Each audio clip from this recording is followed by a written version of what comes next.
Everybody, Vince August here. It is Wednesday, April 3rd, 2024. Coming to you live 8:45 p.m. East Coast time. Want to get into a couple of subjects. Sorry, I didn't give many of you notice on this, but because it's getting late on the East Coast and we've had weather that you've only read about in the Bible the last 3 days, I wanted to jump right in. Let me know if you're catching me live. Let me know if you're watching this on a replay. And what I'm going to also do, because I learned the last time I wasn't getting some of the comments during the live. So I'm going to have my phone next to me and I'm going to watch the live with you so we can see exactly what's happening in terms of comments, who's watching, who's listening, and all of that stuff. I'll be honest, some of this is going to rub some of you the wrong way. But at the same time, I got to do this because in the end, I would rather be what I think is accurate and fair than just try to get some of you on my side because that's not my style. Um, Easter Sunday, Easter weekend, big story that came out was that March 31st, which for the last 15 years has been Trans Awareness Day, happens to land on Easter Sunday. And the Biden administration comes out and says, today is officially Trans Awareness Day. And we are going to recognize all the people in the transgender community. And, today is your day. And immediately, both sides tried to co-opt this thing as, the right went in and said, look, here we go. Attacking Christianity, attacking religion. And the left immediately tried to defend it and say, no, it's always been Trans Awareness Day, March 15th, at least for the last 15 years. Then people started to get into the argument and some of the back and forth about, well, Easter has existed for 2,000 years. Trans Awareness Day has been around for 15 years. This is not even close. You're talking about, how many hundreds of millions of Christians versus the 3 or 4 million transgender people. Listen, I don't want politics and religion mixed, period. Okay. I don't need, and I'm a Christian. So again, as always, whenever I do these things, I am always forthright about where I am on all of this. I'm a Christian. Plain, simple. Let me put it out there. Okay. I don't need Joe Biden or any administration to wish me a happy Easter. I don't need Joe Biden or any administration to acknowledge Easter, okay? Because the same administration that doesn't hesitate for a second about sending arms, weapons, blowing people up is going to now preach to me about religion. I want government and religion separate. Okay. And some people then got upset about the Empire State Building, putting up the trans flag colors. What was it? World Trade Center 1, White House, Niagara Falls. Listen, again, if you are a true devout Christian, none of that matters to you. Easter Sunday, this past Sunday for the Roman Catholics, I guess it is, that was your day to celebrate your holiday. It shouldn't matter what everyone else is doing. Nonetheless, you really give a crap about what the Empire State Building is doing. You care about what Niagara Falls, what lights they're putting up. You care about what any building is putting up in terms of colors. If that's what you're concerned with and that's what you're focused on, then I'm going to say it, you're not that great of a Christian because you should be celebrating a holiday and acknowledging. Now, I'm going to jump in and say this. For the Roman Catholics that celebrated Easter this Sunday and saying, you know what, this is our day. Is it though? Because technically, if you follow the calendar according to what happened during that time with Jesus, Easter really should fall after Passover. It should fall at the end of Passover, which is what the Orthodox will be celebrating at the end of April. So there's a lot of splitting hairs here going on. And this is the thing I hate about this is when politicians and people get involved in arguments over politics and they co-opt something to help make their political point. And you know what? Don't co-opt God if you're a Christian. to try to make your point. If you don't have enough to go after a political opponent, if you don't have enough things to attack whoever it is you're trying to attack, okay, then if this is what's going to make or break you, really, this is the thing that's going to make or break you with Joe Biden and his administration. Easter being called Transgender Awareness Day as opposed to Easter, that should not be the thing setting you off. Now, I will tell you something that happened this weekend with Joe Biden and the White House with Easter that should have set you off more than any of this other stuff. And that's when on Saturday, I believe it was, they had an Easter egg coloring event, and they had the kids of soldiers that were there, and they told them, you can color the eggs anything, but no religious symbols on the eggs. That's what should have pissed everybody off. That should have been the thing that set everybody off, because that is a First Amendment issue. That is between it being artistic, between it being religious freedom, between it being a First Amendment issue. That's the thing that should have really pissed people off. But again, this is where the administration is super successful in doing what it does. They love, and this is government in general, they love pitting people against each other. And what they were going to do is they were going to pit the LGBTQ community against Christians. They love that war. They love all wars, but they love that war because you know what? That, again, goes to a specific group of people that they want to portray as radical, the radical Christians. And this is going to push it with regards to freedom of expression. Again, they're anti-trans, they're anti-gay, they're anti-this, they're anti-that. It's going to go towards abortion issues and Christianities. They want to make the Christian right seem like lunatics. And I'll be honest, when you react like a lunatic over something like that, when you should have been like, hey, listen, I'm a Christian. You know what? Trans people want to celebrate their awareness today as a Christian. Hey, God bless you. I don't have anything against it. Here's the other thing that bothers me about this whole thing too, is when any politician co-ops a religion. Like now you have Donald Trump selling some Bible out there for $59. Look, man, again, and then they show pictures of Joe Biden in church praying. Stop with that. Stop. I don't need politicians selling me on religion. I don't need politicians co-opting religion any more than they co-opt the black vote every November, any more than they're trying to co-opt the LGBTQ community vote, which again, if you're part of that community, you're with us, because this is what it's about. It's about, we're going to pick off as many of these small little culture groups as we can, show the Christians to be lunatics because we're going to win on the abortion issue. We're going to win on some of these issues. That, to me, made this weekend ridiculous in terms of what people were reacting to, what people were getting upset over. I think everyone got upset over the wrong thing. And people also tend to get very nuts about when politicians make a point and corporations making a point of bringing someone into the spotlight, whether it's specifically a group like the LGBTQ group or the trans group, and they co-opt them and they say, look, and members of that group, for the most part, are like, hey man, don't use me in your fight. Don't use me in your fight. Don't make me about you.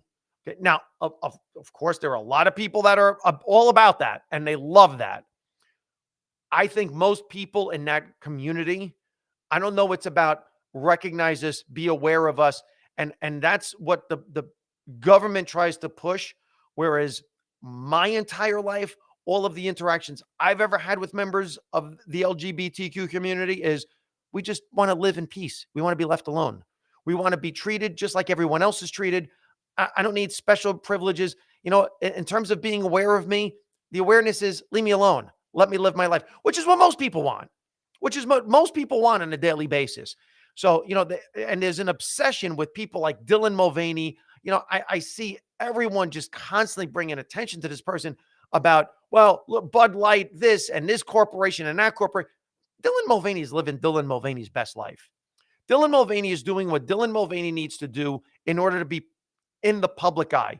That's what Dylan Mulvaney wants, to be in the public eye, to be popular, to be part of pop culture. And Dylan Mulvaney is succeeding in that. The fact that you're getting mad at Dylan Mulvaney, the fact that you get mad at the trans group because corporations or politicians or political parties shine a spotlight on them. Don't get mad at the person. Get mad at the corporation like you did with Bud Light. You know, you get mad at the government officials that are shining the light on these people that, again, are co-opting them. I'll never forget when I grew up in Hackensack, and Jesse Jackson was exploding on the scene. And people were telling me, oh my God, Jesse Jackson is racist, is this, is that. Most of the black people I knew, and again, this is anecdotal evidence. It's about the black people that I grew up with, black people I knew in my neighborhood were like, hey, I didn't vote for Jesse Jackson to be the president of black people. Jesse Jackson doesn't speak for me. Jesse Jackson speaks for Jesse Jackson. Jesse Jackson is out for Jesse Jackson. Same thing for Reverend Al Sharpton. Reverend Al Sharpton wasn't voted the king of black people. Reverend Al Sharpton is about Reverend Al Sharpton. That's all Reverend Al Sharpton cares about. Oh, he'll speak about causes and make causes about him. But at the same time, this is what they want. They want you to, they put a face to the thing that they want to try to make controversial. They want to make you hate, and then they make that face about the entire group. And it's not. It's not about the entire group. Okay. So just again, that was my take on what happened this weekend with Easter and the trans thing. And I think people really overreacted to it. I see a lot of people chiming in on this. Annette Georgios, hello, Vince. Thank you for checking in. 512 Sunny, exactly. Yeah. So right about decorating eggs. Yeah, the egg thing was my big thing. That was the thing that bothered me. Don't tell someone what they can and can't draw on an egg, especially if it's a religious symbol. Especially if it's a religious symbol, because we have no problem trashing Christianity when it came to that. There was that group out at the Dodger game that there was sisters of whatever the hell they were that were doing like weird upside down crucifixes. When people do like paintings of the Virgin Mary with feces, that we don't have a problem with. But a kid putting a cross on an egg, all of a sudden, that's a problem. Nah, come on, man. Tracy, division. It's all about division. I got upset when Biden said Oyster Bunny. Yes, he introduced the Easter Bunny as the Oyster Bunny. Again, man, of all the things you can attack Biden on, you're worried about hanging a thing on the Easter. I mean, talk about the cognitive stuff, man. That's more important. Jennifer B. Hi, Vince. Tracy, giving me applause. Thank you. Again, Sonny Hirsch Carpenter, thank you. Yeah, I mean, listen, religion is personal. Okay. To me, your religious experience with God is your religious experience with God. I don't care who your God is. I really don't. Okay. That is your personal experience. I wished everybody celebrating a happy Easter on my page. I didn't get into spewing what Easter meant to me, my Christianity, my this, my that. I never try to push my religion on anybody. I don't try to push my politics on anybody. I don't try to push anything on anybody. I'll put out information. This is my opinion. These are the facts I came across.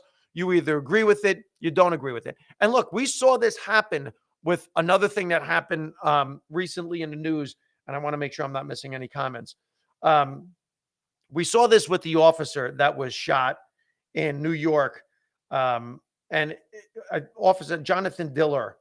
He was shot in a. I'm just checking the messages, make sure I'm not missing anybody. He was shot in a routine traffic stop. Okay, and Governor Kathy Hochul apparently was told not to show up at the wake. She shows up at the wake right when they're closing the casket, and she walks right in. Family immediately removes her and says, listen, you're not welcome here. Okay, we feel that this is your fault. This blood on your hands. And we saw the wife of Jonathan Diller pretty much say that in her eulogy. Okay, right or wrong, that is what that person is experiencing at that moment. The fact that Kathy Hochul showed up there, we know why she showed up. She showed up for a photo opportunity. And this is the weird thing that we see happen here, because whenever we get a death, whether it's someone that's killed by an immigrant or whenever a cop is killed, the right jumps to immediately make that person look, see, this is why you need to vote for us. And then the left runs away from that. Then when the opposite happens and you see someone of color or something else fall prey to a white supremacist, because we know it's always a white supremacist, then that gets co-opted into, look, see, this is why you have to vote for us. You know what's interesting? It's always This is why you have to vote for us, because that side doesn't care. You know what it never is? Here's what we need to do to affect change to make sure this doesn't happen. Because for some reason, for everyone to come together and say, look, we all agree that that was wrong. Okay. And I don't know why the left runs away from cops being shot and runs to people that get shot by cops. And the same thing for the right. I don't know why they run away from people getting shot by cops. Because look, I saw a horrific shooting 2 days ago in California, where there was a kidnap situation and the young girl was in the car. I don't know if you guys saw this. Please comment if you did. If not, look this up. So a 15-year-old girl is kidnapped. She's in the car. She is surrounded near an overpass exit. Cops are surrounding the car. The girl is told, jump out of the car. She jumps out of the car. The officer saying, come to me, come to me, come to me. Run, walk to me, run, come to me. And what happens? Cops think it's whoever they thought it was in the car. I mean, it's a 15-year-old girl. They unload on this girl, shoot this girl dead. She gets kidnapped, flees the kidnapper, with the police present all over the place, and they shoot her dead. Okay. That story's not getting reported by the same people that reported the cop getting shot. So here's the thing. Report both sides and say, we've got to fix both of these. We can't have cops being shot, nor can we have police shooting innocent people. Why is that so hard? Why is that a partisan issue? That's the thing that blows my mind. Why is one right and one left? Why is one Republican and one Democrat? And why are they both not right and wrong issues? Because again, everything's got to be co-opted for a reason. Even when it comes to the border, why can't the left just say, point blank, look, for the first 3 years, we had Mayorkas and we had Kamala Harris come out and say, border's secure, border's closed, no one's coming through. Now, in the election year, look, we'll close the border, but Trump is telling everyone not to sign this bipartisan deal. Wait a minute.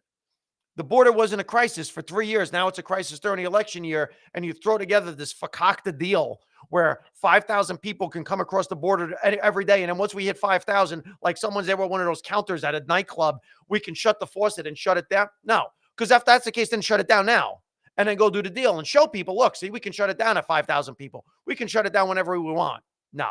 Then you say, well, we don't have enough cops.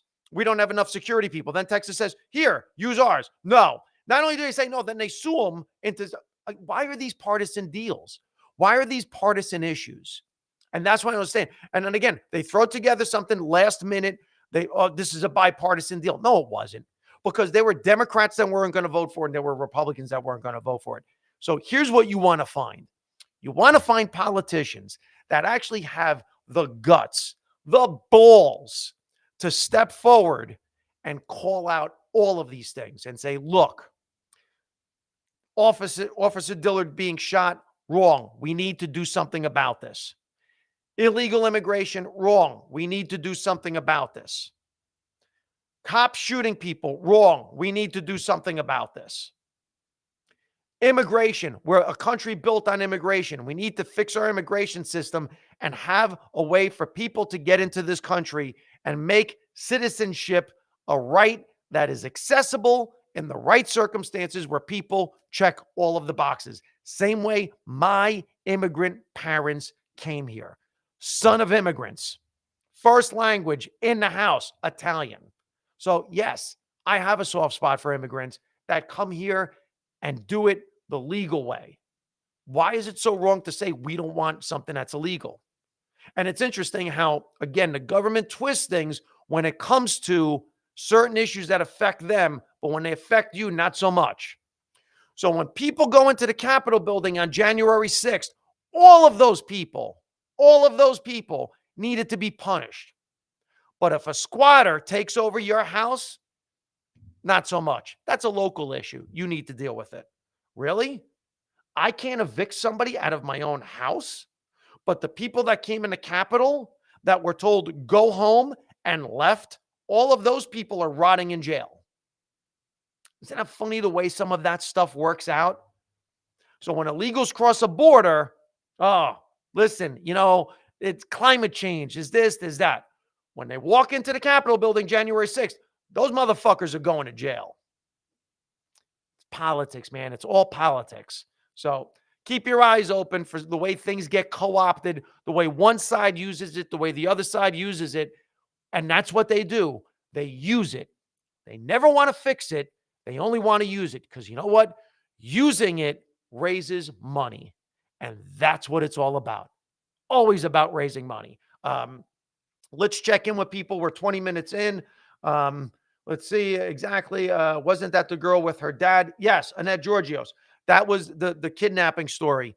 It's a horrific story. It's a horrific story. Please look at it and you'll see. Yeah, look, man.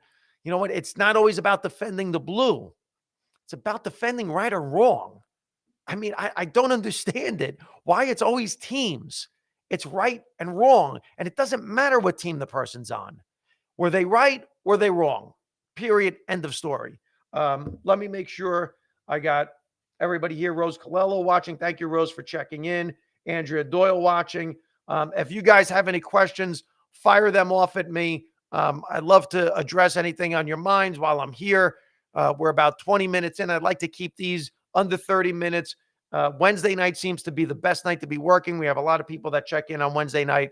But, look, some of the stuff happening. I'll give you some updates on me. Next weekend, not this weekend, coming up weekend of the 12th, 13th, 14th, I will be in Naples, Florida, opening for Kevin Nealon. Again, I'm not headlining. I am opening for Kevin Nealon. Whatever time they give me. Could be 10 minutes, could be 12, could be 15, whatever my opening set is. I will be there. 2 shows Friday, 2 shows Saturday, 1 show Sunday. Next week, I hit a milestone, God willing. I'm going to have my 3,000th performance as a comedian. That's going to happen next week. So I'm looking forward to that. I don't know why 3,000 is a big number. Well, I kind of know why 3,000 is a big number for me. I grew up a Roberto Clemente fan, a Pittsburgh Pirate fan, and his last hit before he passed away was 3,000. So it's a big thing for me. It's a silly number, but it's my thing. It is what it is. Paula Rack, hi, love it. Thank you, Paula. Thank you for checking in.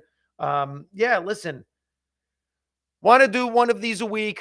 Thank you all for checking in. Please like, share, subscribe. Let me know if you're watching on Facebook or YouTube. I'm trying to steer as many people to the YouTube channel as possible. It's just a better format. It's a better hosting site.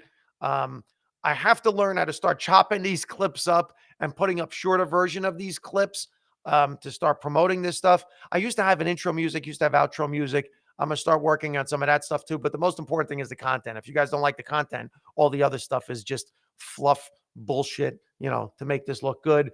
Karen Shockness, thank you. Matthew Ward is checking in. Thank you.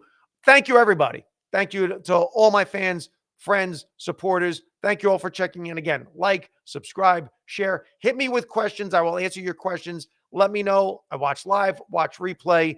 If you have any topics you want me to cover, let me know as well, and we'll cover those too. All right? Everybody, have a great night.